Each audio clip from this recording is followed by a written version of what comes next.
Okay, today we are going to start the fifth topic, oscillations.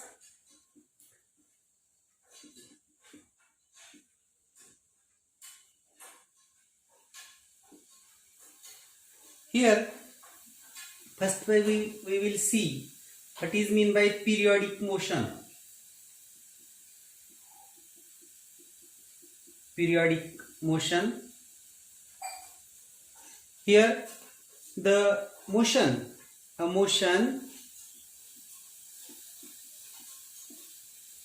which repeats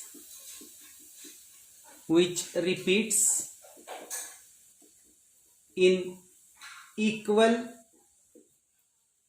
intervals of time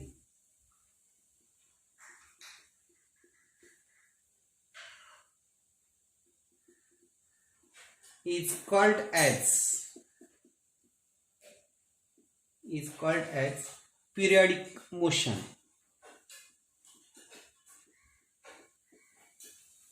See here, this is the definition. Periodic motion means a motion which repeats in equal intervals of time is called as periodic motion. For example, motion of earth, motion of planet,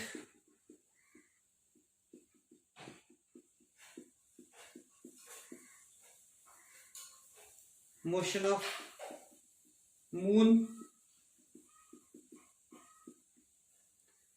motion of our hand, minute hand, second hand of a clock. All these are the periodic motion. See here, motion of earth around the sun or around itself, both are periodic motions because around itself it moves into 24 hours, nearly 24 hours, and around the sun it moves nearly about 365 days, and again that motion repeats. That means a motion which repeats in equal intervals of time is called as periodic motion. Motion of earth, that is two motions, spin motion, 24 hours time period, and around the sun, that is a so we consider arbitrary motion, about time period is near about 365 days. Then motion of any planet, depends on the planet. Motion of moon around itself and around earth, both motions. Also motion of our hand, that means our hand, in each 12 hours this motion repeats. Then motion of minute hand, this is 1 hour time period, and second hand 1 minute time period. These all are the periodic motions. That means I hope you all understand this, what is meant by periodic motion. Now we consider next motion, oscillatory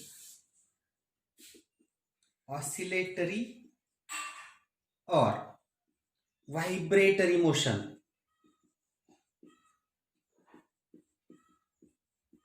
Oscillatory or vibratory motion, a type of motion in which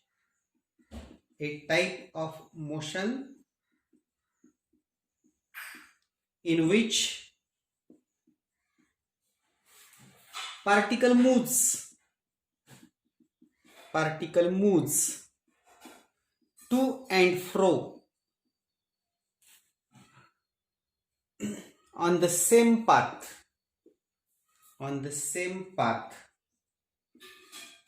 This is oscillatory or vibratory motion. For example, motion of prong of a tuning fork, motion of prong of a tuning fork,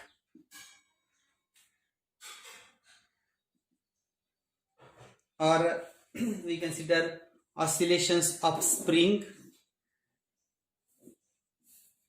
These are oscillatory or vibratory motion. That means when a particle moves to and fro on the same path. See here, to and fro on the same path. Particle moves to and fro on the same path.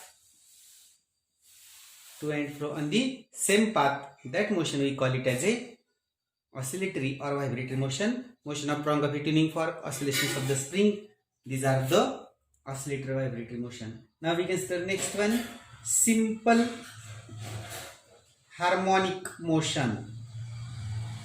Simple harmonic motion we call shortly as a SHM.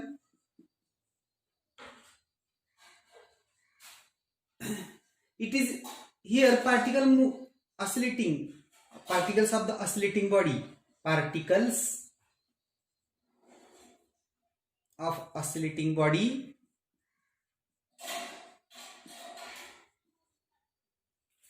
moves to and fro, moves to and fro about its mean position, about its mean position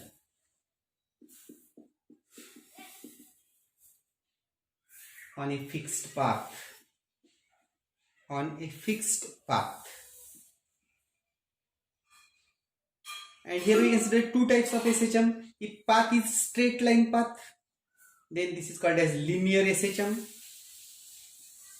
And if the path is curved like this, then it is called as angular SHM.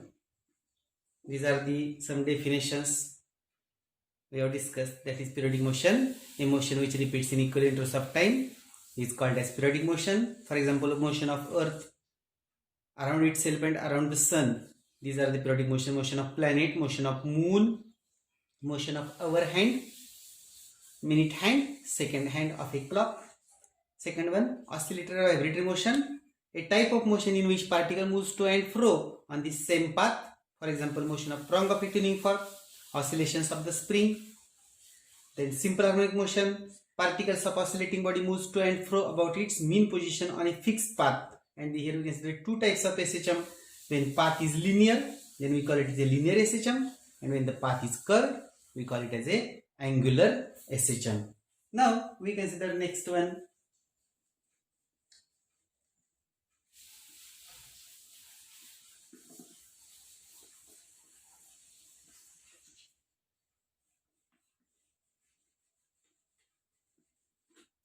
linear simple harmonic motion.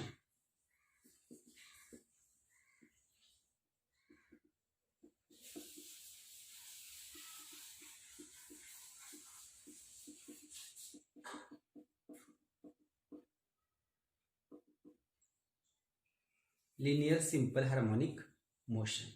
See here, it is a type of SHM, path is straight line path. Then we call it as a linear simple harmonic motion. Now we consider here one experiment. Suppose we consider spring is attached to the support and placed in a smooth table. Here suppose we consider this is the support. Now we consider here, suppose 3 position of the spring, and one end of the spring we consider this is elongated spring, and here one end is attached to the block. Suppose this is the block. Now we consider suppose second position again, third position also. Suppose these are the supports. Now suppose spring is elongated, this block is pulled in this direction, okay. Now suppose we consider we release this block, then what happens? Due to the restoring force in the spring, we consider here block comes here also, here. This is the position where spring is neither elongated nor compressed. Here we consider. Now, due to the restoring force, we consider again block comes here. Here spring is compressed. Here we consider this is the mean position, x equal to 0. Here this is the elongated position, x equal to minus a, and here we consider x is equal to, sorry, here is plus a and here x is equal to minus a, where a is the amplitude. See here.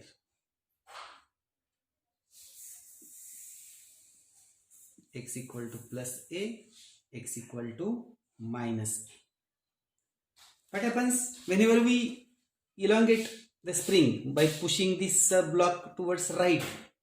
Then x equal to plus a be the displacement from mean position.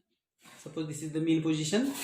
Now whenever we release this block, then due to the restoring force in the spring, this block moves in this direction. It comes here at this position. Spring is neither elongated nor compressed. This is the mean position. But due to the inertia in the block, again block moves towards left up to x equal to minus a. And here spring is totally compressed. But again, due to the restoring force in the spring, again block moves in the right direction. That means this block moves to and fro on the same path. Now here you see, whenever block is at towards right extreme, then at this time restoring force is in the left direction. Whenever block is at mean position, restoring force is 0. But whenever block is at left extreme, then restoring force is in the right direction. That means here you see, restoring force depends on the elongation. That means we can write here simple thing, that is F proportional to x. F proportional to x. Or we can write here minus x, because restoring force, if you see, this is the displacement x in this direction, restoring force in the opposite direction, means we can write F proportional to x but minus x. This negative sign indicates that directions of force, restoring force and displacement are in the opposite direction. Or we can write here F equal to minus kx. Suppose this is equation number 1, where k is, we call k is a force constant. K means force constant, or we can write here spring constant. Spring constant. Okay, F equal to minus kx. And here negative sign indicates that directions of x and f are opposite. Again, you know, suppose you consider m is mass of block, m is mass and a is acceleration, then we can write here f is equal to ma. Suppose this is equation number 2.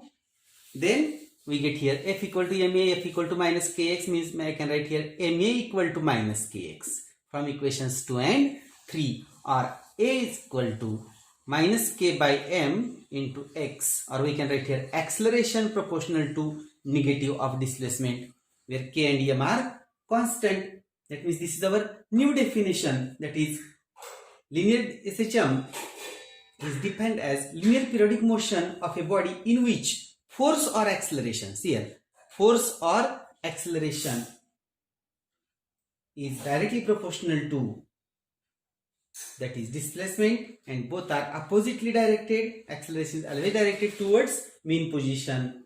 This is the new definition. It is the linear periodic motion in which force or acceleration directly proportional to displacement and both are oppositely directed, and the direction of force or displacement is always towards the mean position. This is about linear SHM. Now we can see the next article. Before that, I hope you all understand this, that is linear SHM means whenever it is a SHM, simple harmonic motion, in which path is linear path. For that we consider this is the experiment. That means this is the smooth table on which block is placed. Here to this block one end of the spring is placed attached, and other end is attached to the fixed support. Whenever we pull the block towards right, that means displacement is towards right, x equal to plus a. At that time force is directed towards mean position. This is the restoring force. And whenever we release this block, then due to the inertia, that block comes to mean position, but it can't stop because Due to the inertia, it moves towards left. And this is the compressed position. This is the elongated position. At elongated position, we get x equal to plus a displacement. And at the compressed position, we get the x equal to minus a displacement. And at compressed position, again, restoring force acts towards right. Block again moves towards right. It comes to right extreme. Again, spring get totally elongated. Due to the restoring force, again it starts moving towards left. And this continues. And we get the linear SHM. And in all these cases, force is directly proportional to minus x. Restoring force is directly proportional to displacement. Sign is negative. And here we get right F equal to minus kx, where k is force constant, or we call it as a spring constant. Now, here we see m is mass of the block, a is the acceleration, then we can write F equal to ma. This is Newton's second law. And if we compare this equation 1 and 2, we get ma equal to minus kx, or a equal to minus k by m into x, or we can write simply acceleration proportional to minus x. That means linear SHM is a motion in which force or acceleration is always directly proportional to displacement, and both are oppositely directed. This is all about linear SHM. Now we will see next article.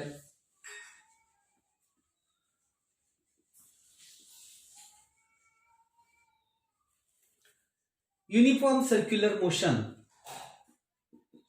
Uniform circular motion and SHM.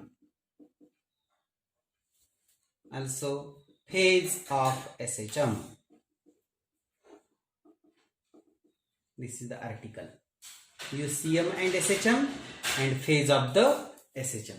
See here, there is some relation between, that is UCM and SHM. For that, suppose we consider, suppose a one particle moves on the circumference of this circle. Suppose this is the circle. Suppose I consider here a particle P moves on the circumference of this circle in an anti-clockwise sense, like this, in an anti-clockwise sense. And we consider, suppose next particle, M particle, moves on the diameter of this circle. M moves on the diameter of this circle, and we say here that is M is projection of P on diameter. See here, suppose we consider particle is at P1, then its projection means a perpendicular drawn on that diameter. Or you can see here, suppose I consider here two lamps. This is lamp 1. We consider this is second lamp, lamp 2. Now, initially lamp 2 is off and lamp 1 is on. Then what happens? Its shadow of the particle P is here. That means, and this is the projection. That means when particle is at P1 on the circumference of this circle, then M particle is at M1. Whenever this particle P1 moves like this, then M1 moves like this. M particle moves towards this. Here, now, whenever it crosses this line, then what happens? Suppose P particle moves like this, then M particle starts here. That means we consider, suppose P to be the position, then we consider its projection, this M2. Suppose we consider P3 be the position, then its projection is M3. Suppose P4 be the position, then its projection is M4. That means whenever particle P moves, P1, P2, P3, P4 like this, then particle M moves like this. M1, M2, M3, M4. That means we consider here particle M is in SHM. Particle M is in SHM and particle P is in UCM. Then here you see SHM is the projection of UCM on any diameter. That means it is not necessary that you have to take the horizontal diameter. If you take the vertical diameter, then also this happens. That means suppose we consider here, suppose this is the vertical diameter. Then when particle P is at P1, then suppose we consider this M1 be the projection. When particle at P2, then this M2 be the that is a projection. When particle is at P3, we consider M3 be the projection, and when particle is at P4, M4 be the projection. That means whenever you take any diameter, then when particle P moves on the circumference of the circle, particle M moves in SHM on consider diameter, or we consider, whenever we consider any diameter, suppose you consider this diameter. See here, when particle P is at P1, then we consider, suppose this M1 is the projection.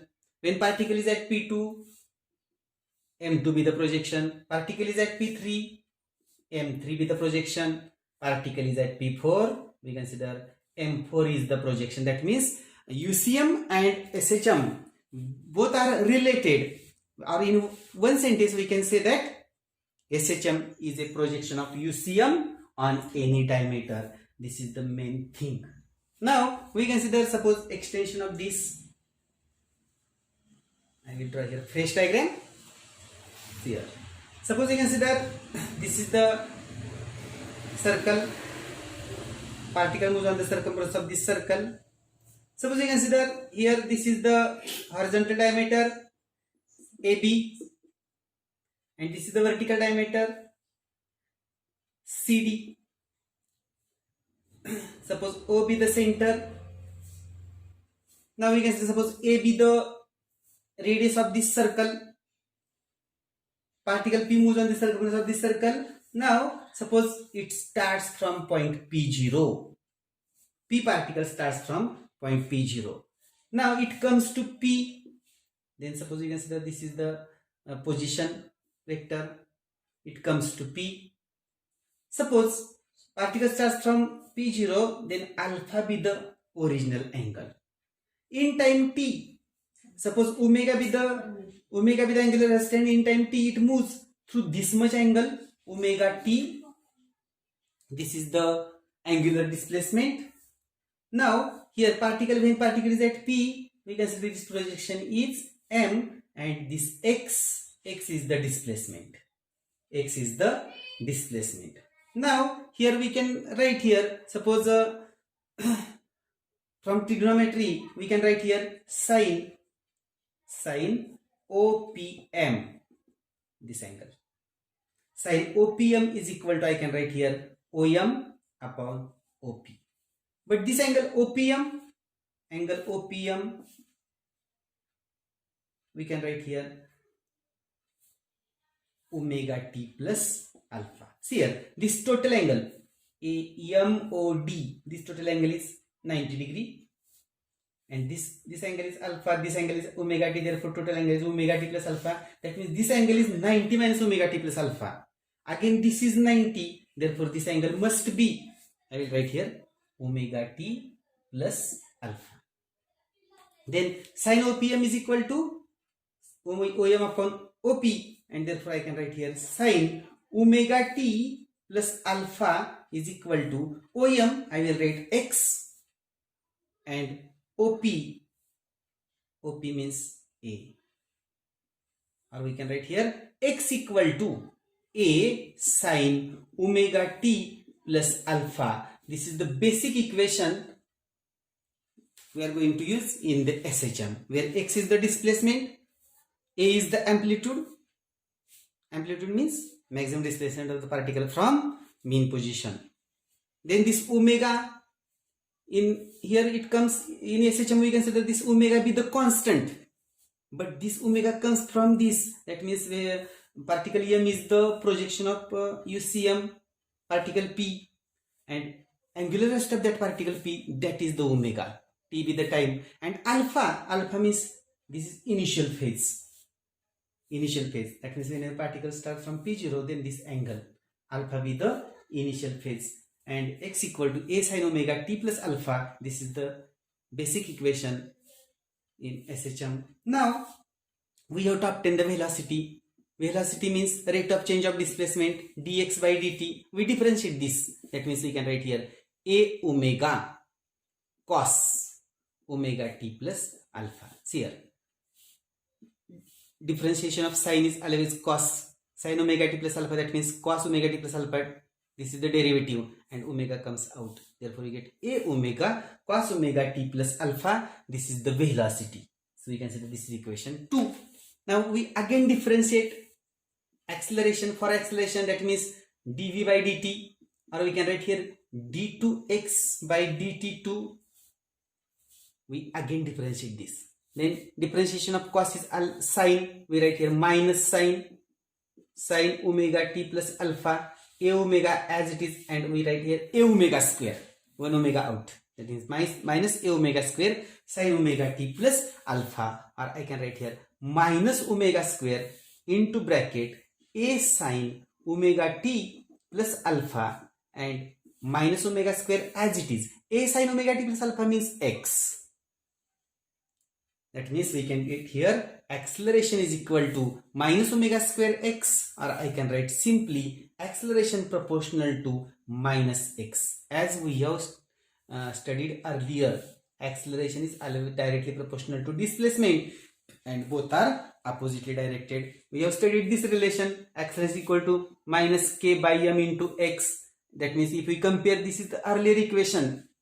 If we compare this equation through 3 with this equation, then we get here that is omega square equal to k by m and omega equal to root k by m, where k is a spring constant and m is the mass. And in SHM we take this omega. It is not angular velocity. It comes from that. That means UCM, angular velocity of this particle p. But in SHM we consider this omega. It is the constant which is given by root k by m. Okay, I hope you all understand this. This is all about the UCM and SHM, relation between UCM and SHM, and also phase of the SHM. This total quantity omega t plus alpha, it describes the state of oscillation of that particle. Therefore we call this as a phase of SHM, and in that omega t plus alpha is the total phase and alpha is the initial phase. We call it as a epoch. Alpha, initial phase means epoch. I hope you all understand this. Thank you.